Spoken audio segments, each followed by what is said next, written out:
Janagalam news కి స్వాగతం. గారు ఆశీస్సులతోనే అసిస్టెంట్ గవర్నమెంట్ ప్లీడర్ అనే పదవి అనేది జూనియర్ సివిల్ జడ్జి కోర్టులో ఎప్పటికీ ఉంటుంది. దానికోసము జయరామన్న గారు సహాయ సహకారాలతోనే ఆయన ఆశీస్సులతోనే నాకు ఈరోజు ఈ పదవి రావడానికి కారణమైంది. ఎందుకంటే నేను గతంలో కూడా దాదాపు భర్త నుంచి కూడా తెలుగుదేశం పార్టీలో పనిచేస్తూనే ఉన్నాను.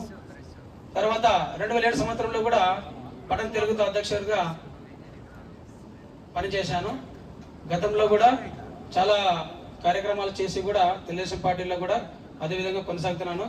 ఇప్పటివరకు నేను ఎటువంటి పార్టీ కానీ మారలేదు.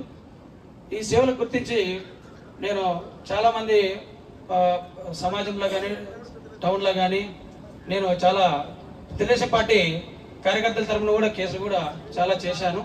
అదేవిధంగా గతంలో కూడా 2013లో ప్రత్యేక తెలంగాణ సమైక్యాంధ్ర ఉద్యమంలో కూడా తెలుగుదేశం పార్టీ సీనియర్ నాయకులు మరియు జిల్లా తెలుగుదేశం పార్టీ నాయకులు మాజీ మంత్రుల కేసులు కూడా రైల్వే వాళ్ళు కేసులు నమోదు చేస్తే కూడా ఉచితంగా నేను న్యాయ సహాయం చేసి ఆ కేసులు కూడా కొట్టివేయించడం జరిగింది. తర్వాత తదనంతరం కూడా 2009 కానీ 2014 కానీ 2019 కానీ 2024 సంవత్సరంలో కూడా స్థానిక ఎమ్మెల్యే ఎలక్షన్లో కూడా నేను న్యాయవాద లీగల్ సెల్లో ఉంటూ చాలా తెలుగుదేశం పార్టీకి సేవలు చేశాను.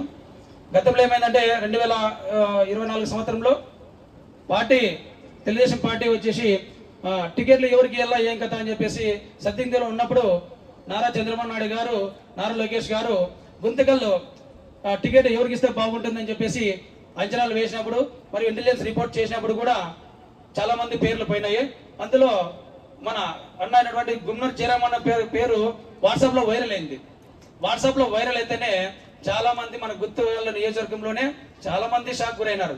ఏవబ్బా ఇలా గుంతకల్లకు జయరామన్న వస్తున్నాడంట, నిలబడతాడంట అంటే అన్న ఆయన మొక్క కవులు చూసి చాలా మంది ఏదో రౌడీజం అని చెప్పేసి తర్వాత ఏదో అక్రమాల పాలన అని చెప్పేసి చాలా మంది బ్యాడ్గా ప్రచారం చేయడం వల్ల పత్రికల్లోన చాలా మంది గుత్తి నియోజకవర్గ ప్రజలు కూడా చాలా ఏదో వేరే రకంగా ఆలోచన చేసినారు.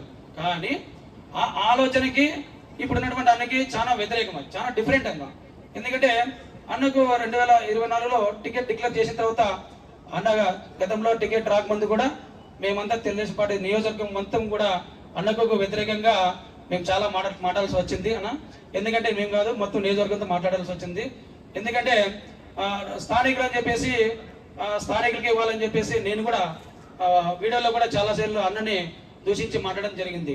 కానీ ఆ మాటలకి ఇప్పుడుండే అన్న యొక్క వ్యవహార శైలికి కానీ అన్న కుటుంబం యొక్క సభ్యుల యొక్క ప్రేమ, ఆప్యాయత, అనురాగం, అభిమానం అనేది నేను ఇంతవరకు ఏ ఎమ్మెల్యే కానీ చూడలేదు నేను. ఎందుకంటే గతంలో ఉన్నటువంటి ఎమ్మెల్యేని చూశాను. ఇప్పుడు మసానప్ప గారు చెప్పినారు 5 మంది 9 మంది ఎమ్మెల్యే, నేను చూసింది 4 ఎమ్మెల్యేనే 20 సంవత్సరాల్లో. 4 ఎమ్మెల్యే కూడా ఏదైనా సమస్య చెప్తేనే అన్న ఇట్లా సమస్య చెప్తేనంటేనే అన్న సహృదయంతో మానవత్వంతో ఎంతో అభిమానించి కూడా నేను కలర్ చూసింది ఏమంటే ఎలక్షన్ ముందర కానీ ఎలక్షన్ తర్వాత కానీ నన్ను చూసినప్పుడు అన్న ఏమనుకున్నాడు, ఏదో నన్ను దూషించినాడు అనే భావన చాలా మందికి ఉంటుంది. కానీ జయరామన్న ఎప్పుడే కానీ నన్ను ఆ రకంగా చూడలేదు. జయరామన్న కుటుంబ సభ్యులు కానీ జయరామన్న కానీ ఫ్యామిలీ కానీ నన్ను ఆ రకంగా చూడలేదు ఎప్పుడే కానీ. వేరే ఉద్దేశం అసలు చూసి కూడా మాట్లాడలేదు. నన్ను చూస్తేనే అన్న ఇట్లా నేను న్యాయవాదులతో ఉన్నాను, మా లీగల్ సెల్ వస్తున్నారు చేస్తున్నారంటే కూడా అన్న నన్ను హృదయాన్ని కత్తుకొని కూడా అబ్బాయి అవన్నీ పట్టించుకోవద్దు, రాజకీయంలో మామూలు ఇవన్నీ, కానీ నీ సేవలు చాలా అవసరం మాకి, నువ్వు ఖచ్చితంగా గెలిచడానికి మా కోసం ప్రయత్నం చెయ్యి, ఖచ్చితంగా మాకు సపోర్ట్ చేయి అని చెప్పేసి మేము ఆర్డీఓ ఆఫీస్లో జయరామన్ని ఫస్ట్ టైం కలవడం జరిగింది. నామినేషన్ వేసినప్పుడు నేను కూడా నామినేషన్ వేయడానికి ఇండిపెండెంట్ అభ్యర్థులతో వేయించాను. ఎందుకంటే మనకి ఎలక్షన్లో వచ్చేసి ఏదన్నా ఒకటి కూర్చున్నప్పుడు ఏజెంట్లు అవసరం అని చెప్పేసి వేయించినప్పుడు ఫస్ట్ టైం జయరామన్న గారిని నేను అప్పుడే కలిసి మాట్లాడినాను. మాట్లాడిన తర్వాత నేను లీగల్ సెల్ అద్దరంలో చాలా మంది న్యాయవాదులు స్కూటర్లు పెట్టి కూడా మన బండారు ఆనంద్ గారు వాంతోట్లో అన్న ఉన్నాడంటే కూడా అన్న ఎక్కడున్న వెంటబడి అన్న వాంతోట్లోనే ఆ రోడ్లోనే నిలబడి కూడా అన్నకి నేను మా కుటుంబ సభ్యులు న్యాయవాదులు కూడా సన్మాన సత్కారం చేసి అన్న యొక్క ఆశీర్వాదం తీసుకున్న తర్వాత నేను అన్న కోసం చాలా కష్టపడ్డాను. తర్వాత అన్నగారు నారాయణ సమాన్ గారు, సీనపన్ను గారు కానీ చాలా మంది కూడా నేను దగ్గర నుండి చూసింది ఏమంటే ఇటువంటి వ్యక్తులు నా లైఫ్లో నా భవిష్యత్తు నా లైఫ్లో చూడలేదు. ఎందుకంటే ఎందుకంటే చాలా మంది అంటుంటారు అన్న మీసాలు ఉన్నాయి, మనిషి చాలా రోడీజింగ్ గా చేస్తాడని. కానీ చాలా డిఫరెంట్ అది. అన్న దగ్గర ఎవరైనా ఒక కార్యకర్త ఆ పార్టీకి సంబంధం లేకుండా ఎవరైనా దగ్గర కొని అన్న ఎంతో ప్రేమతో ఆప్యాయతతో కూర్చోబెట్టుకొని ఆ సమస్య పరిష్కారం చేయడానికి వదిలిపెట్టాడు.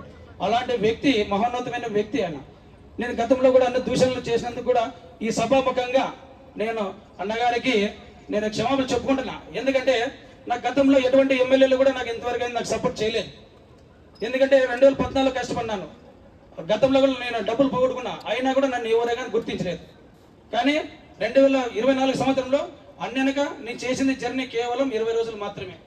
ఆ 20 రోజుల్లోనే అన్న కానీ, జయరామన్న గారు కానీ, నారాయణ సమన్ కానీ, సీనప్పన్న కానీ, ఈశ్వరన్న కానీ, మన గుత్తి ఇన్ఛార్జ్ నారాయణన్న గారు కానీ, ఎవరే కానీ నన్ను వేరే రకంగా చూడలేదు. అభిమానంతో చూసినారు, అభిమానంతో పంచారు, నాకు ప్రేమను పంచినారు. అదే ప్రేమతోనే నేను నా లీగల్ సెల్ ఆధ్వర్యంలో నేను చాలా కష్టపడి అన్నను కూడా గెలిపించుకోవడం జరిగింది. అదేవిధంగా పోలింగ్ రోజు కూడా అన్న, నేను యాక్చువల్గా నా మీద కోపం ఉంటే అన్న నన్ను బండ్లు ఎక్కించుకోడు ఆ రోజు. అయినా కూడా పోలింగ్ రోజు మాత్రము ఏమాత్రం ఉండాలని నారాయణ సమన్న, తర్వాత వచ్చేసి సీనపన్ గారు, నారాయణ సమన్ గారు దగ్గరుండి బండ్లో ఏమాత్రం ఉండాలి నాకని చెప్పేసి అన్నందువల్ల ఎన్నికే నేను కూర్చొని ఆ రోజు ప్రతి పోలింగ్ బూత్లకు కూడా అన్న వెనకే ఉండి సాయంత్రం వరకు తిరిగిన. కానీ ఒకటి అర్థం చేసుకోవాలి, మన గుంతకల్ నియోజకవర్గ ప్రజలు అన్న దృష్టిలో, అన్నగా జయరామన్న గారి ఫ్యామిలీ దృష్టిలో కానీ, అన్నదమ్ముల దృష్టిలో కానీ, వాళ్ళ ఫ్యామిలీ మెంబర్ దృష్టిలో కానీ ఎవరే కానీ చెడుది ఎవరున్నారో అవన్నీ తొలగించుకోవాలా.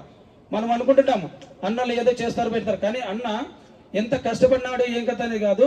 అన్న యొక్క గుణశైలి కానీ, అన్నకు వ్యవహార శైలి కానీ ఎంత అభిమానిస్తాడనేది మా నియోజకవర్గ ప్రజలకు నాదే నిదర్శనం చెప్తున్నా. ఎందుకంటే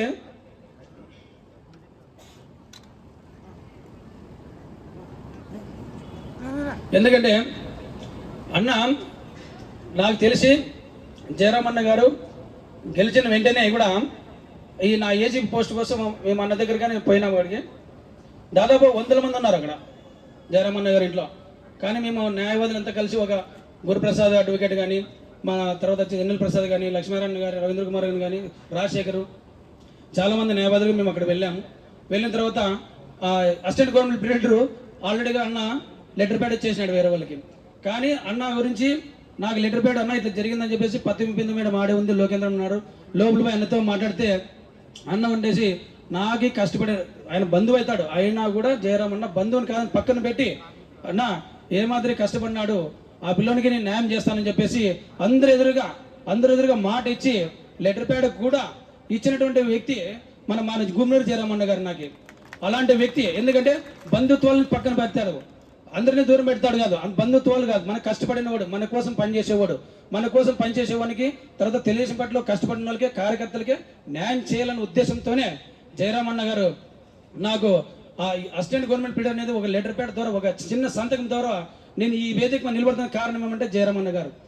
ఇంతమంది మన అభిమానులు కానీ, కుటుంబ సభ్యులు కానీ ఇక్కడ వచ్చి నాకు ఎంతో విలువ ఇచ్చినారంటే అది గౌరవం జయరామన్న గారి పుణ్యం అని చెప్తున్నా.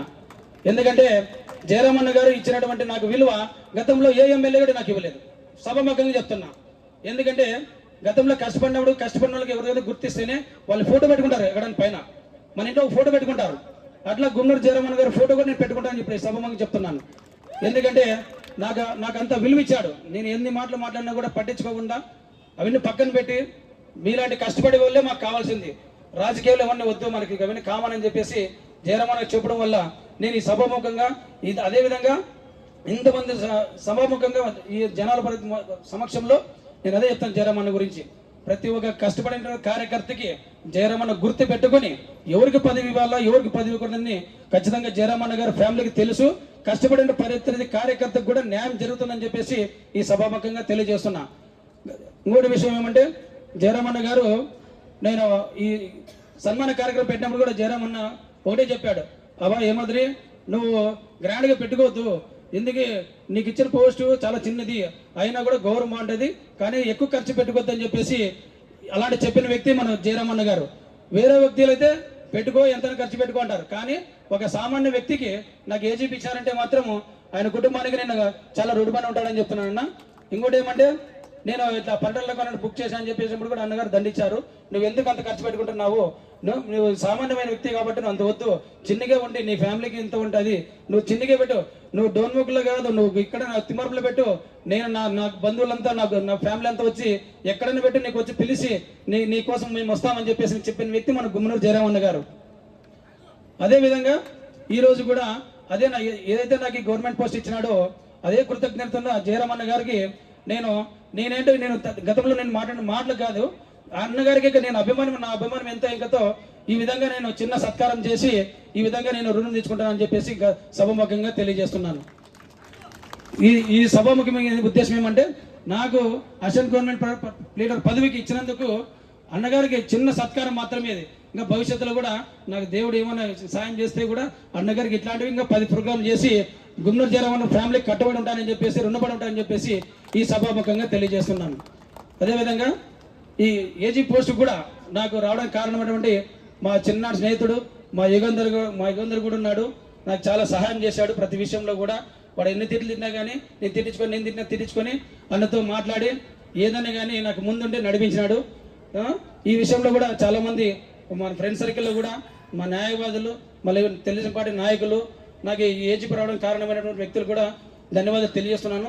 అదేవిధంగా నా అసిస్టెంట్ గవర్నమెంట్ పెట్టి రావడానికి కూడా మన జిల్లా తెలుగుదేశం పార్టీ అధ్యక్షుడు అన్న రాలేదు ఈరోజు, వెంకటేశ్వర అన్న, ఆయనకు కూడా ధన్యవాదాలు తెలియజేస్తున్నాను. దాంతోపాటు మన న్యాయశాఖ మంత్రి అయినటువంటి ఫరూక్ అబ్దుల్లా సార్ కానీ, తర్వాత మన జిల్లా ఇన్ఛార్జ్ మంత్రి అయినటువంటి టీజీ భారతి గారికి, అదేవిధంగా మన డాక్టర్ పత్తివింద మేడం గారికి, మరియు ఇక్కడ వచ్చినటువంటి సీనియర్ న్యాయవాదులందరికీ కూడా నేను ధన్యవాదాలు తెలియజేస్తున్నాను. కానీ గుమ్మనూరు జయరామన్న ఫ్యామిలీ అంటే ఒక బ్రాండ్, సాయం చేసడానికి ఒక బ్రాండ్, అది మాత్రం సభాముఖంగా చెప్తున్నా. ఏదైనా మీరు అనుకుంటున్నారు కానీ చాలా మంది గ్రూపులు ఏర్పడి అన్నలు ఇట్లా అని చెప్పేసి అవన్నీ అపవాదులు. మీ సమస్య ఏమన్నా ఉంటే జయరామన్న దగ్గర కానీ, నారాయణ సమన్ దగ్గర కానీ, సీనపన్ దగ్గర కానీ, ఈశ్వరన్న దగ్గర కానీ, మన గుర్తించారు నారాయణ దగ్గర కానీ, మీ సమస్య ఏదంటే డైరెక్ట్ వచ్చి మాట్లాడుకుంటే మీకు ఖచ్చితంగా న్యాయం జరుగుతుంది. మధ్యలో మధ్యవర్తులు పెట్టుకుంటే మాత్రం మీకు న్యాయం జరుగుతుంది. ఎందుకంటే మధ్యలో మీ గురించి వేరే చెప్పేవాళ్ళు ఎక్కువ ఉంటారు. మీకు ఏమైనా సమస్య ఉంటే అన్న ఇట్లా సమస్య ఉందంటే ఖచ్చితంగా తీరుస్తారు అనే నమ్మకంతోనే నేను ఈ సభముగా అన్నగారు చెప్తున్నాను. మరియు అంతేవిధంగా ఈ సన్మాన కార్యక్రమం చిన్నగా అన్నగారికి ఏర్పాటు చేసుకున్నాను, ఏదో నా తాహత కొద్దీ. అన్నగారికి ఈ చిరు సత్కారం చేసిన తర్వాత ఇక్కడ వచ్చినట్టు ప్రెస్ వాళ్ళకి కానీ, మరియు తర్వాత వచ్చేసి పోలీసు వారికి, న్యాయవాదులకి, కౌన్సిలర్లకి, మరియు వచ్చేసి ప్రజాప్రతినిధులకి, సర్పంచులకి, అందరికి మహిళలకి, మొత్తం మహిళా నాయకురాలకు కూడా చిన్న లంచ్ గానే ఏర్పాటు చేశాను. నాన్ వెజ్ కూడా ఇక్కడ వెజిటేరియన్ ఉంది. భోజనాలు చేసిన తర్వాత మమ్మల్ని ఆశీర్వదించాలని చెప్పేసి కోరుకుంటూ సెలవు తీసుకుంటున్నాను. తర్వాత గుంతకల్ బార్ అసోసియేషన్ వారు శాసనసభ్యులు గారిని సన్మానిస్తారు. వీరి తర్వాత ఏసీఎస్ మిల్లో హేమాద్రి గారితో కలిసి చదువుకున్న స్నేహితులు వారు శాసనసభ్యులు గారిని సన్మానిస్తారు. సార్ కొద్దిగా ఉండాలి, కేవలం హేమాద్రి గారు వారి కుటుంబ సభ్యులు మాత్రమే ప్రస్తుతం.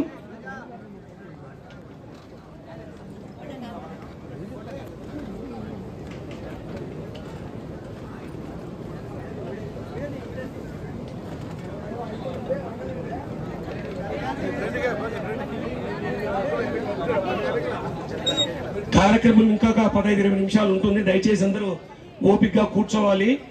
ఈ కార్యక్రమం తదనంతరం ఇక్కడికి విచ్చేసిన ప్రతి ఒక్కరు కూడా భోంచేసి వెళ్లాల్సిందిగా మనవి చేసుకుంటున్నాము. ఈ కార్యక్రమానికి విచ్చేసిన ప్రతి ఒక్కరూ భోంచేసుకొని వెళ్ళాలి.